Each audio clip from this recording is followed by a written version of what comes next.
Hello there, friends! Today IEM Cologne kicks off, though only the qualifiers. The real excitement will be on the main stage, just a little later, so it's the perfect time to share with you the most interesting news ahead of summer's biggest tournament. We have a new conflict between Simple and Woro2k, Cloud9 players breaking their silence, TSM finalizing their roster, and much more. I'm gradually back on track, and soon I plan to flood you with content. So without further ado, let's get straight to it. First, let's address the conflict from the previous video. As you may remember, there was information from the Ukrainian website Players claiming that Shiro didn't want Electronic as captain, leading to some tensions within the squad. However, Cloud9 quickly denied all these claims. Their analyst, Finn, first came forward and wrote, "Don't believe anything you read on the internet, it's amazing what kind of fakes can you come across sometimes." And then Shiro himself joined to clarify, "I had no issues with Electronic being the captain, it's fake information." So it seems everything is fine with the guys, and they are gearing up for IEM Cologne. Shiro even recorded a little video for us.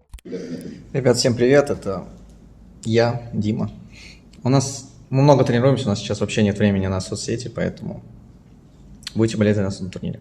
Cloud9's manager even posted a lengthy message on his Telegram explaining why the team hasn't been in touch, why there are no new photos, interviews with the lineup, and so on. The main reason is their insane schedule. They play 6 prac matches a day, then review it all for 4 hours straight, and then each player practices individually. This results in about 12 hours of CS per day, and they repeat this routine for 6 days a week. So the players simply don't have the energy or time to post anything on Telegram or Instagram. In reality, this approach makes perfect sense, as this lineup is expected to deliver incredible results right from the start. They don't have any language barriers and their roles are more or less solid, so they just need to go out there and dominate. Almost everyone believes that's exactly what will happen. By the way, how do you like the new photo of Electronic? I think he looks great in that jersey. Now we are eagerly waiting for these guys in Cologne. Moving on to other news. What's happening with the official announcements and roster changes? For example, Faze has announced that Krad is up for transfer. We kinda already knew this for a while, but now it's official. Interestingly, on their practice matches, Faze has been playing with Kickert. The player himself denies it, but I have a screenshot from one of the pracs showing an unknown player with the nickname Kickert. This information was also confirmed by Hooxi, but later he decided to deny it. But what's even more interesting is the second team forming there. As you can see, against Faze played Inters, Valde, Modo, Cypher and Jax. All insiders are confident that this is the future TSM lineup. Although it occasionally changes on prac, it seems like the core players are set. It's kind of fun that at the same time there's another 5-man lineup playing as TSM on pracs. Syrson, JDC from Mouse, Danish Nico, Susp, and Bird from Sky. But as the community firmly believes, this is just a smoke screen. These guys intentionally use TSM's tag to hide their future one, which is supposed to be prospects. In short, there are several promising new teams emerging in the new season, and it will be exciting to see them in action. Plus, don't forget about Nafani and Jerry's lineup. We're waiting for official announcements. And on a side note, a couple of roster changes. Sangal announced that they've signed LNZ from the NIP Academy, and Nikodos seems to be joining Preezy, as reported by Dust2. Preezy is forming a Danish dream team, which currently consists of Refresh, Nikodos and Tops. Add Glaive and Dupree to the mix, and they could make some noise. Now, the most important announcement is Scream planning to return to CS2. Here's what he wrote on Twitter. "Time to rest and reflect on the options I got for the future of my career. I heard there's a game coming out soon." This immediately spread across the community. His followers flooded the comments, urging Scream to come back. Everyone misses his one-taps. However, there's a part of his fanbase that doesn't share the same sentiment, as his team has just been eliminated from the Valorant Championship. Scream probably didn't expect such a hype, so he had to clarify his tweet. Regarding the reference to CS2, it was more of an irony than anything else, quite inappropriate looking back at the circumstances. "I want to continue playing Valorant and do everything to win trophies. Unfortunately, it seems that there won't be a grand comeback. It would have been quite exciting though. Now, since we've mentioned CS2, I have a couple of news for you too. First, data miners noticed that Valve might be preparing new ranks for matchmaking. In the game files, they found space for new ranks, and most likely there will be 3 new levels above Global Elite. This is obviously still unofficial and merely speculation. However, there's more accurate information about the CS2 beta access. As you know, a recent wave of invitations was sent out, and players received their long-awaited pass to CS2. And according to Litify, around 7% of all CSGO players now have access to the new game. Initially, it was only around 3%, though there's progress, twice as many people now. But truth be told, there's not much to do in the game yet. I have beta access and I hardly play it. There are no ranks, so you just get matched with random people and most of them are just playing for fun. So you either win 16-1 or lose 2-16. Hardly ever there are close matches. At least that's how it is for me. If you got access in the recent wave, let me know in the comments if you're playing or not. Moving on, HLTV reports that Valve has decided on the new location for the major that will take place in December 2024. According to their sources, the major will be held in Shanghai, organized by Perfect World. And lastly, before we move on to the Blast recap, let's talk about Faze Clan. News came out about their dire financial situation. Despite the organization claiming that they're fine, it seems that things are quite the opposite. According to insiders, Faze plans to sell part of its assets to another gaming giant. There are currently 2 offers, one from GameSquare, who also owns Complexity, and another from Enthusiast Gaming, who also owns Luminosity. And here we see a conflict of interests. While dealing with Luminosity is relatively manageable since they don't have a CS roster, Complexity has one, and it's a partner for both Blast and ESL. This means that 2 teams representing the same company would violate the organizers' rules. I'm sure the bigwigs will figure it out and find a solution to this issue, but the situation is quite amusing. Alright, now let's talk about Blast. As you know, it ended this Sunday and gave us a few exciting matches. Astralis surprisingly defeated Liquid 2-0. The funniest part is that the Danes started the tournament with 2 consecutive losses, first against Navi, then against BIG. This immediately pushed them to the last chance bracket, but in the end they made it to the Blast Fall Finals. On the other hand, Liquid had a tough path in their bracket. They won against G2 and Faze, but then lost a rematch, putting them in the last chance bracket. Unfortunately, Liquid played terribly against Astralis, with Yukinder and Nav only getting 24 frags combined on 2 maps. Astralis, on the contrary, displayed exemplary CS, with everyone performing well except for Boss, which is no surprise to be honest. The lesson here is that it doesn't matter how you start, what matters is how you finish. Astralis advanced to the Blast Fall Finals, and Vitality also managed, and it was quite predictable as they were expected to advance directly from their group. However, they were surprisingly eliminated by NIP, who impressed everyone. Now onto the Navi vs G2 match, which I'm sure many people were eager to watch as it became the most popular match of the entire championship. In fact, all of Navi's matches were the most popular on Blast as everyone was eager to see how the new roster performs. And surprisingly, the guys played really well, winning 2-0 with Simple, Bit and JL putting up excellent stats. It's like a honeymoon period for them now. On the other side, G2 didn't perform well at all. They lost to Navi for the first time in the last 6 matches, and it seemed like m0NESY never lost to Simple before. But this time he struggled and had his worst tournament with G2. Even Hooxi performed slightly better, but it's not a good picture for the young player. By the way, many analysts are confident that a couple of more disappointing results and the Giga Chad may lose his spot on the roster. Harumi claims that he was on the verge of being removed from G2, but Nico saved him in the last moment. However, m0NESY quickly responded and stated that it's all fake. Nevertheless, G2's performance is far from good. They haven't made any roster changes and they can't directly qualify to the Blast Fall Finals, and instead they will have to play another additional tournament. On the other hand, Navi surprisingly pleased everyone. They showcased good CS, and it seems like Simple has understood how to build a team. Here's what he said after the victory against G2. I think for the new team we're showing good results. We managed to challenge Heroic, gained a lot of valuable experience, and now we defeated G2. People will now see that Navi can be a top 10 team in the world right from the beginning of the rebuilt roster. Sometimes I say don't make silly mistakes, because when we don't make mistakes we can just dismantle opponents, especially on the T side. It happened today when we were leading 5-0 and then there was a shaky situation, but I didn't lose my spirit. I don't know, better ask the team. The whole team was smiling at that moment. If I'm not toxic, everything will be cool. Okay, that's the secret to their success, and it only took him 10 years on the pro scene to understand that. Although some in the community believe that the success is not only due to Simple, but also to JL. He holds everyone in place like Zeus did in his prime, but JL does it through humor, diffusing tense moments. Видели, мне очень понравилось, очень, вот это прям охуенно,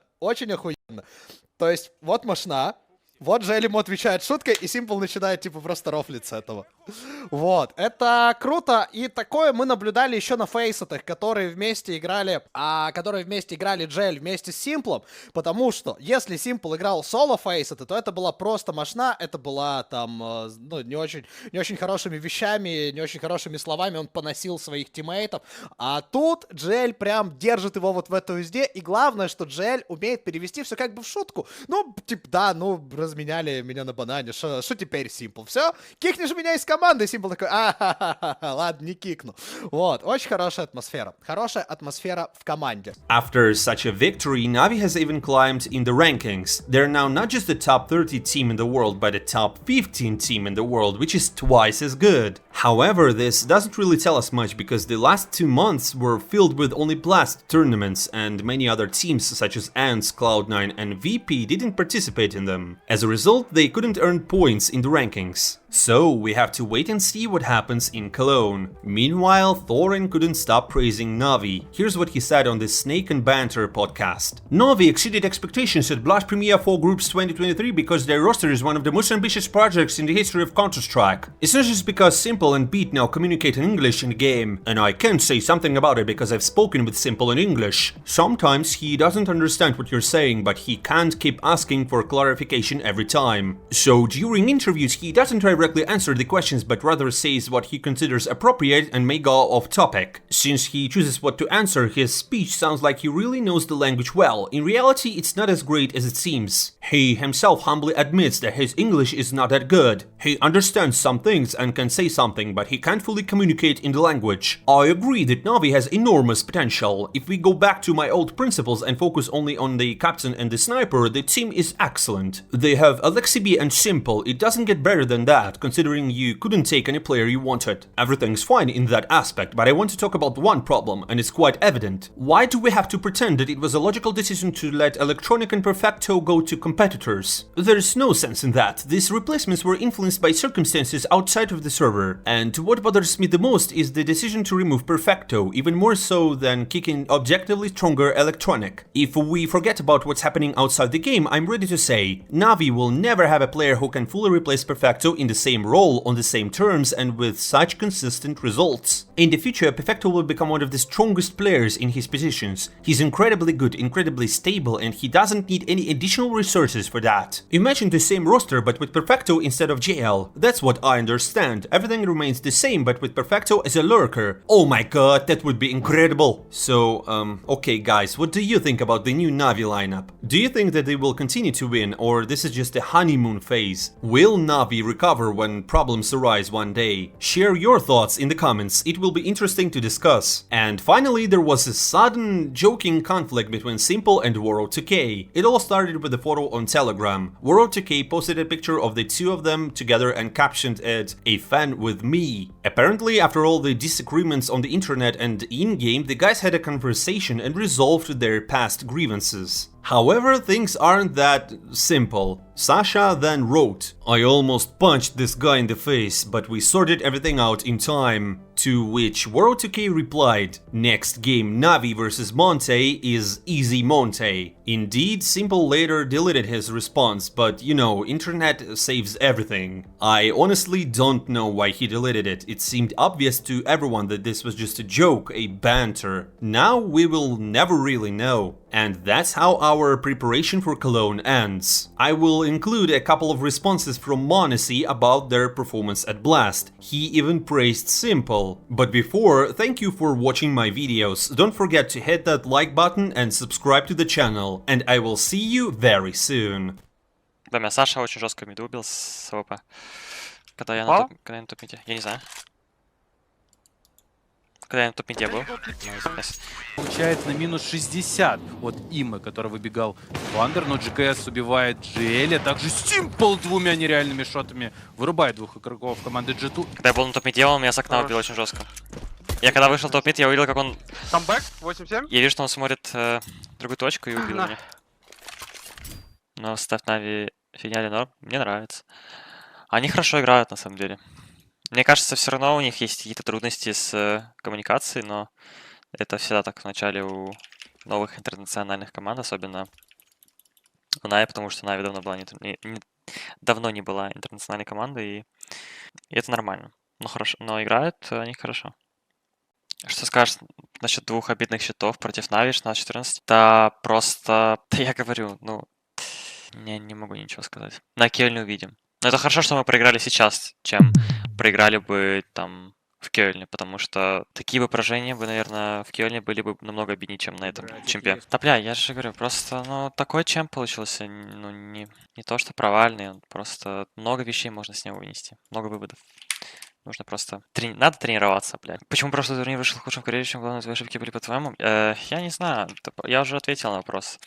Я говорю, просто, наверное, бы даже ответил так. В командном плане мне стало легче играть, потому что я много работал с командой, но в плане, говорю, блядь, индивидуально, просто на чемпе плохо выступил. Такое бывает просто. Я не особо-то из-за этого как-то фанюсь или расстраиваюсь. Хорошо, что это произошло просто до какого-то крупного чемпа, потому что это же группа. Ну, я не говорю, что это прям чемп, ну, как будто на нем не нужно стараться. Просто говорю, что это хорошая подготовка. Илюха, в чем причина поражения без хейта лишних мыслей? Мы просто мясо. Ладно, это грубо очень.